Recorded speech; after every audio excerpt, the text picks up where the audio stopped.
Ladies and gentlemen, settle in and kindly check this dope shit out. Nope, your eyes do not deceive you. This shit is frickin' sick as hell, and suck me dry, I built it all by myself for no more than a 5th grader's weekly allowance. I stole money from a 5th grader. Seeing as I'm, how do I say this, poor, I found most of the wood for this car camper sleeping platform drawer system project in my parents' barn. I had to shake off a sheet of mouse turds, but fortunately it doesn't have to look pretty to function well, I imagine. At least that's what I tell the ladies.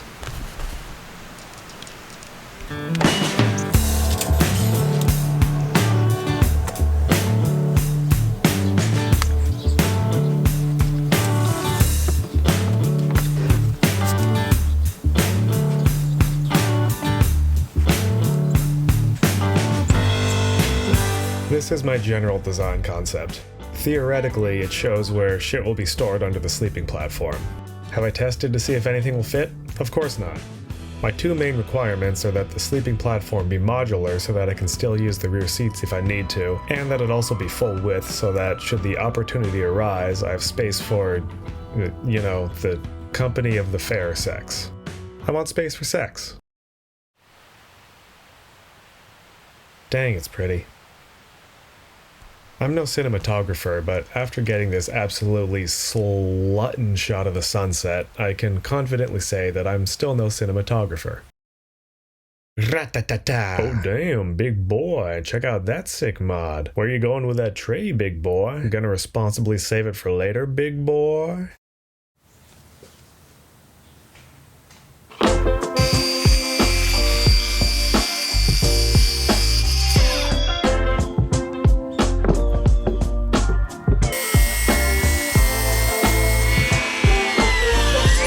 Hey, so, welcome to my back deck, I guess? I'm so excited to give you a full tour and where is the back deck on your house? Let me know in the comments below, probably.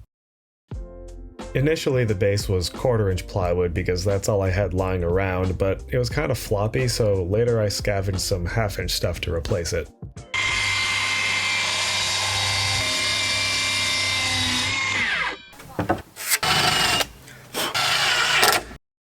If I made my measurements correctly, this thing should just... Oh, yes. I mean, you know what they say, measure twice, don't cut it all, have someone else build it for you. Now that I know the frame fits, I can get right into slamming out the drawers.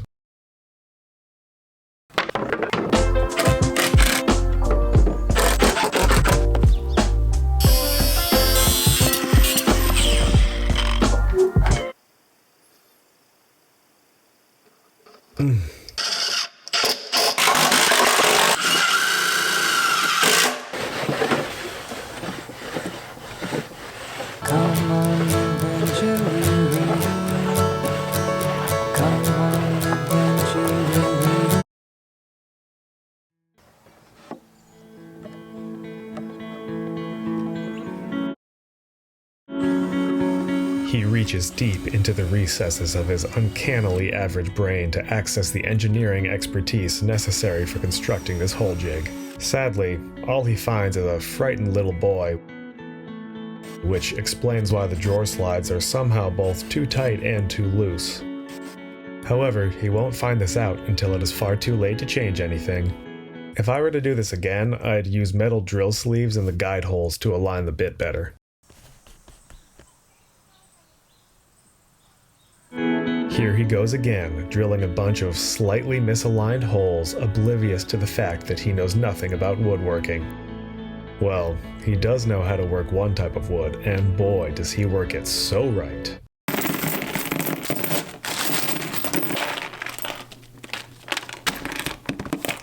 Okay, so I actually had to spend a little bit of money on this hardware, but between the nuts and bolts from McMaster and 100 skateboard bearings from Amazon, it was only around 90 bucks. One set of heavy-duty drawer slides costs at least 100 bucks, and I would need 4 sets, so I just saved myself $300 on car insurance by switching to Geico.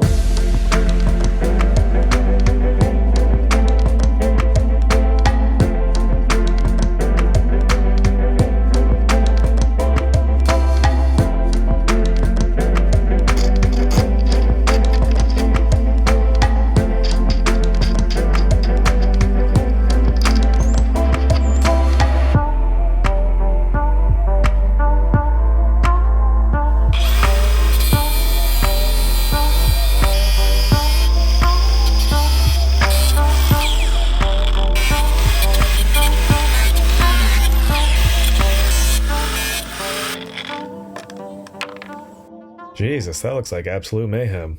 I swear there's a method to my methness. So, I had a juicy idea. If I remove this section of the rear brace, then, with the drawer removed, I can fit a few pairs of skis under the platform while still having room for a bunch of gear and a couple of friends seated in the back.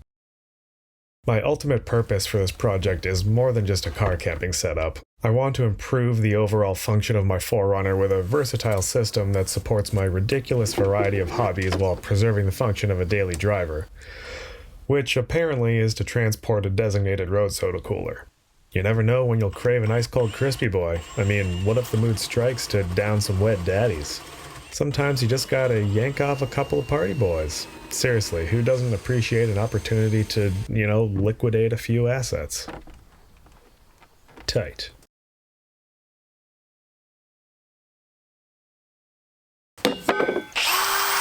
My initial design was a fold-out sleeping platform, but I didn't like the idea of removing everything in the trunk just to unfold it, so I came up with a slide system that is an engineering masterpiece.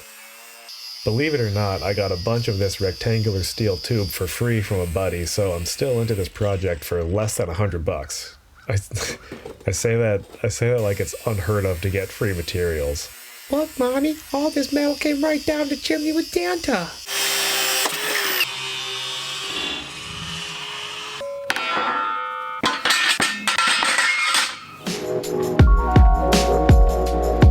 Please observe the skill with which he handles material. He spoons up talent like a bowl of cereal.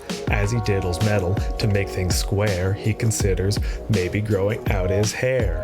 Would it be a challenge to keep groomed and clean, or would all the ladies crave his minuscule peen? The more he ponders it, the more he likes the idea. It's a shame all his welds look like diarrhea. I gotta say, I am not disappointed with this $180 flux welder from Harbor Freight, which is about the closest to a 5-star review a Harbor Freight product can get. For small welding projects like this, you really don't need anything fancier.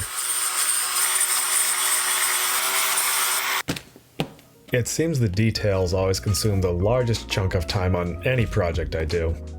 Well, no, that's a lie. Video editing takes me forever, as evidenced by my annoyingly inconsistent upload schedule. I'd like to say it'll get better, but it definitely won't. Anyway, I slammed out the bulk of this project in a couple of weeks, and the remaining, months were spent diddling and fiddling with all the little precious details. Basically, anytime I have to use my brain, my work slows down drastically. I mean, I've just been designing this thing on the fly, which I found is the best way to really drag out the project as long as possible. Regardless, working off nothing more than a concept strengthens tactile troubleshooting because materials never actually behave as they do in your mind. I need to physically see a thing to fully comprehend how it will behave, which is why I found the best place to put my head was right here.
Alright, I think this thing is finally ready to be installed.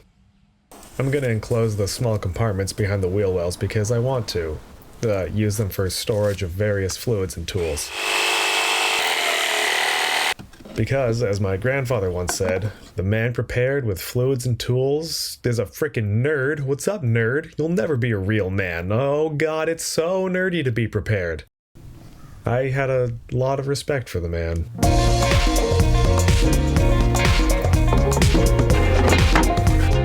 In the probably hundreds of DIY camper build videos I watched as inspiration for this project, all but one utilized a fold-out sleeping platform. The one design that did use a slide-out platform I thought was unnecessarily complex. I modified these clevis pins to function as easily removable drawer stops so the sleeping platform slides wouldn't jostle out the rear like a loose turd.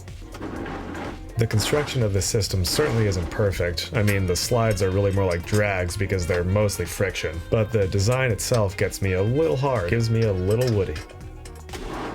I designed the widths to line up with the rear seats so that I can use either side individually and still have the ability to fold up the other set of seats. Plus, it's simple to use and sturdy enough to support wild, passionate sleeping.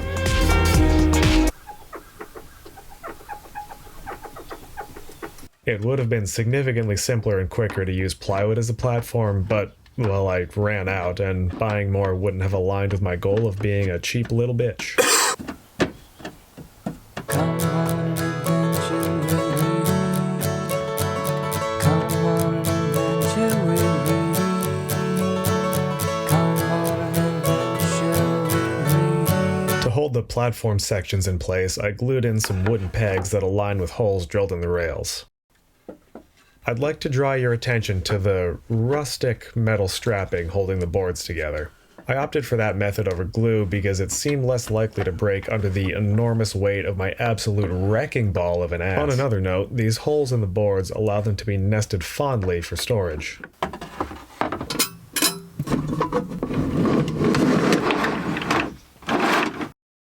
On my initial driving test, these rings were jingling and really sweating my pipes, so I put some foam around them, which surprisingly worked. With pretty much complete luck and absolutely zero planning on my part, the platforms fit perfectly behind the seats when they're not in use. God damn, this design gives me such a raging sense of satisfaction. Alright, let's slam out the last bit of drawer work. Yes. Yeah, oh yes.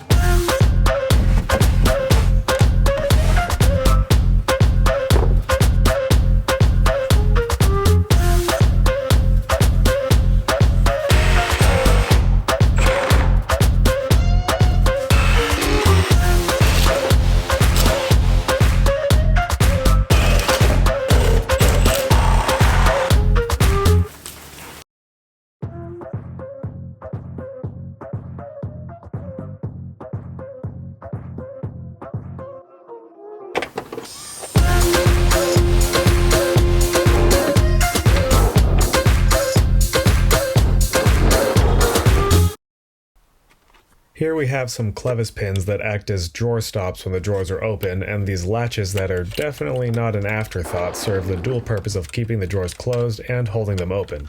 This slide-out countertop, on the other hand, only serves one purpose: to look flippin' sweet as heck.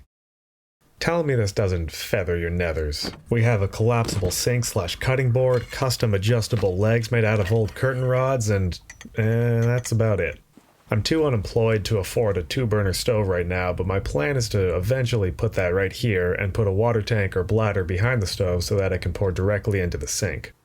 Food will go in the back of the drawer, and I incorporated a false top so that food can be accessed from inside if it's raining and I'm trying to shove snacks into my landfill of a body.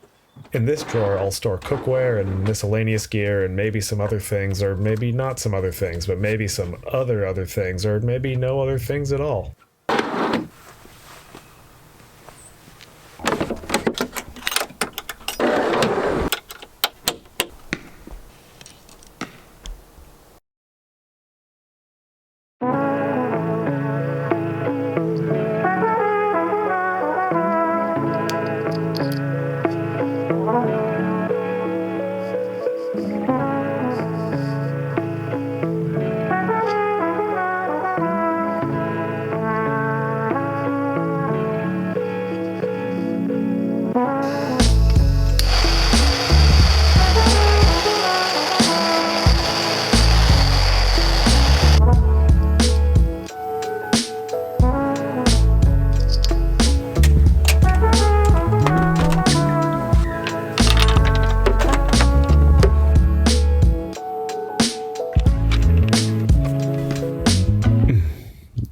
Jesus, are you about done with this video? You've been working on this for literally 4 months. You could have gotten a woman 4/9 of the way pregnant by now.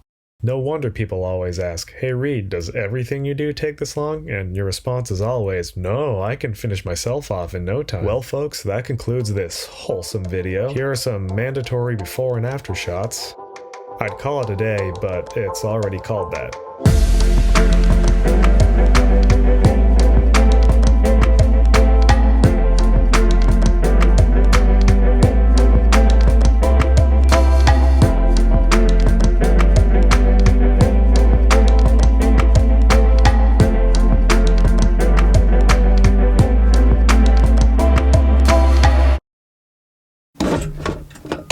I don't love how poorly these things slide, but I'm 2 years old.